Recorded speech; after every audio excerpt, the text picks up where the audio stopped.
Alright, so little Johnny was in the classroom one day, and his teacher knew he was kind of a wayward boy, kind of the type that would cause attention to himself through any kind of derelict type of mind that he had, his little ideas wandering around in his head, going to the dirtiest places they could. Well, the teacher one day decided to have a spelling contest, and she wanted kids to learn, about letters. So she said, "Children, I'm going to go through the alphabet. And at every letter, one of you has to give me a word."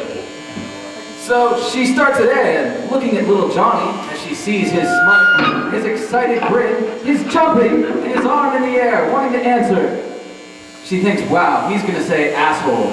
Did he say asshole? She didn't call on him because she knew such things were in store if she did. So she passed on, she called on Betty, and Betty said, apple. Yay, Betty.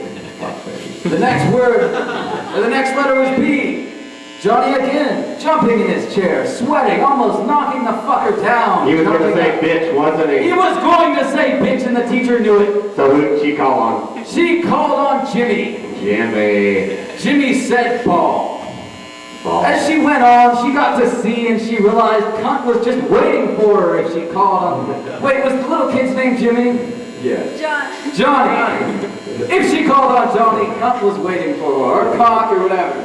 So she goes through the alphabet. She can't think of a damn letter that doesn't have a swear word associated with it. She gets to R, though. She finally gets to R, and at every one, Johnny's been jumping up. Yeah. She finally looks at him and says, thinking to herself, there is no swear word in the history of the world that could start with R. I'm completely safe. So she says, all right, Johnny, what's your word? And he jumps up and says, rats! Big fucking rats with cocks this big!